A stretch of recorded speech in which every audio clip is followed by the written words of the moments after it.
I was not planning on buying a new trailer this week, but then I got a call that changed that. So a couple months back, a longtime customer of ours reached out and asked if he could pick my brain about starting a pressure washing business of his own. And so he had no idea that I had this YouTube channel, that I co-founded Quote IQ, or that we've got programs like How to Wash 2, Local Dom 2, tools like budgetbuildsites.com, our virtual call team, QIQ ads, the entire ecosystem. I was just the guy in the neighborhood that had a pressure washing business that washed his house a couple times. So he and his family were planning to move down to Florida, and he wanted to launch a business as a side hustle that he could run remotely. So I gave him some advice, shared some things that had worked for me, and then I connected him with a couple people that might be able to help him. Fast forward to 2 days ago, and he texted me asking if I knew anybody that might want to buy a trailer. So they already shipped the trailer down to Florida. They set up all their marketing. They launched a website. They even got Quote IQ, which is running InstaQuote, which I think is pretty awesome.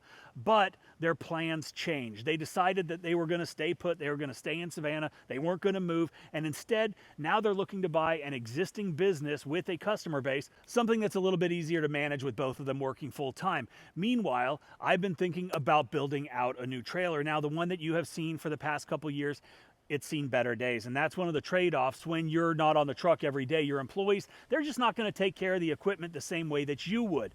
Even with great guys, even with great training, it's the reality of running a business at scale. Now, I also just had L&H Industrial install a brand new 8-gallon per minute machine on the old trailer last week. So I'm in there for probably $4,000 or right around there. But then after I got this call, I drove over to his house. I checked it all out in person. I made him an offer. And now the trailer's parked in front of my house. I'm the proud owner of it. Okay, but before we get into it, I did want to mention that we are still doing our Quote IQ Business Booster giveaway. We're giving away $500 every month this year to somebody that likes one of our videos, subscribes to the channel, and comments Quote IQ. So let's get into the build. Okay, so we're going to start with the heart of the beast. Now, this is something that I probably wouldn't have done myself simply because it's a Harbor Freight engine, but it is what it is. So we're going to run this until it fucking dies. But this is the 670cc gasoline engine. It's a Predator. It's the big boy, the V-twin. So then it's attached through a gear drive to a TSF 2021 8-gallon per minute pump. It's got the K7 unloader, which is nice for, you know, reducing that initial burst when you pull the trigger. So that's a good thing. You'll see right here that there is no chemical injector. The chemical injector is over on the hose reel, and that's something that we are going to change. We're not necessarily going to change this right here, but whoever built this trailer initially, there were some engineering flaws that we're going to have to address, which is fine, but I'm going to show you that in a second. Got a little holder for your wand. Got a ladder rack here where you've got one of these little giant type ladders on there. You've got your gas tank. Obviously, this is the same gas tank that we are using on pretty much all of the trailers that we've ever built. So this is a toolbox, obviously. You guys can tell that. So over here, you've got the outlet to charge the charger, the trickle charger in here. This is the on-off switch for the, all that. We'll show you that in a second. But inside, he had all kinds of tools, a bunch of different wands and guns and all kinds of stuff. Nice little setup here. He's got this for the pressure washer for downstreaming, the M5 twist with a Davis shooter tip. Nice little setup there, very efficient. Now this is something that we haven't used in the past, but it's going to be a nice little addition. How you doing? What else is in there? Painter's tape, a bunch of stuff. So that is that. And then on the back side, we've got a 12-volt Remco. This is one of those, I think it's a 7-gallon per minute, 100 PSI unit. So not a huge fan of 12-volt systems, but it's already on there. It's built. It looks good. It's got a little proportioner. I'm not even sure what brand this is, but, you know, it's going to do the job. Anyway, we've got that set up, so we're going to leave that on there. We are going to put either a P40 or an AR45, probably the P40. They've made some improvements to that. Okay, so then we've got 3 of these 18-inch Bandit hose reels. You've got a 5/8-inch diameter soft wash reel for the 12-volt system. You've got a high pressure hose reel here, and then you've got your water supply. We're gonna have to add a couple more hose reels. We've got some at the shop. I just bought, I don't know if it was Bandit or what, but I got another 18-inch hose reel because the one that we had shit out, just wasn't working. But this is one of the engineering flaws that I was talking about. If you get down here, he's got a bypass set up, but what you see here is there's no high pressure swivel, so nothing can go in. This is just for storage, which in my opinion isn't ideal. They constructed this, they built this, so there's not enough room here to put another swivel on, and I think that's why they did what they did.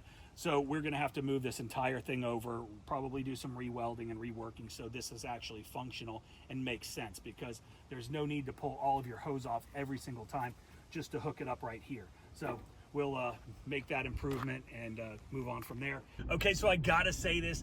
Earlier I mentioned that there was some issues as far as the engineering of the trailer.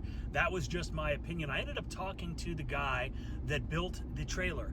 18-year-old kid, just graduated from high school, going to college. He's actually a mechanical engineer major. So he's got the right mindset, and he did a phenomenal job building this thing out. He did all the welding, all the fabrication, the layout. He had a pressure washing business for a couple years during high school, sold his trailer, and then he built this one for the guy that I bought it from. His reasoning was that's how he liked to do it. He would take off 50 foot or 100 feet of high pressure hose, basically bypassing the hose reel, which he said he could tell was definitely decreasing the strength of his mix when downstreaming. So it was by design. We're gonna tweak it a little bit, but yeah, just wanted to throw that out there. What else do we have? We've got 200-gallon tanks. One is for water, one is for chemical, obviously feeding both your soft wash system and your pressure washing system. There's a 16-gallon chemical tank right back here. You've got a 20-inch roll-away. This is what we use on all of them, so that came with it. What was cool is we got an extra one of these boxes. He ordered this, and it came in damaged. He complained about it. They sent him a brand new one, so he threw that in for us. And the details are what matters on these builds. You can see that he hose clamped everything twice on every single connection, so you've got a really nice tight seal on absolutely everything. You've got a shut-off valve on the soft wash system. You've got an inline filter on the water system, which is a nice little touch right here. Another nice little touch that this thing has is it's got a tracking system, right? So you've got a solar powered GPS tracking system. So A, you can track your employees if you've got them, and B, if this thing gets stolen and they don't know what that is, then you've got a good way to track it. Hopefully it doesn't get stolen. But yeah, this thing's got 4 hours on it. It's ready to go make us some money. So I mentioned that I was gonna put a P40 on this trailer. So we're probably gonna mount it somewhere right around here. This is not gonna stay here. Put the P40 right there, proportioner probably mounted onto this. And then what I am gonna do is I've got another GX 690 that we had dropped off at L&H just to have it completely gone through. It's up and ready and running now. So I'm gonna mount that one back here. So if we need to, we can run two machines. Someone could be surface cleaning, somebody could be washing, or whatever. You know, in theory, you could Siamese them together and have a beast, but that's probably not what we're going to do. The other thing that I'm a little concerned about on this trailer is the capacity of the water tank, right? If we're running 2 8-gallon per minute, or even 1 8-gallon per minute, even if you fill it, you know, while you're working, you're probably going to drain that out pretty fast. Mac is constantly complaining about draining this, and he sometimes outruns this with our 8-gallon per minute machine. So, and this is 200 gallons. So we're probably going to do some shifting around and just see what makes the most sense. I've got multiple tanks that we could possibly use. I mean, I've got tanks back there, over there. I've got some that are over on the other side of that RV. But with all that being said, there is a lot of real estate here. We're probably going to get rid of these. Obviously, that box is not going to be there. So we've got a ton of space. I can definitely see another water tank somewhere in here, just so we can, you know, have ample water supply. And then I'm also going to put another hose reel. We're probably going to mount it right here, which will be our double feeding ability for the water tanks. So those are the biggest improvements that I'm going to make. So another 8-gallon per minute machine, a P40, and another water tank. And really, I think that should do it. So that is it for this video. Thank you for watching. If you've got anything to say, let us know in the comments section, and we'll see you on the next one, guys.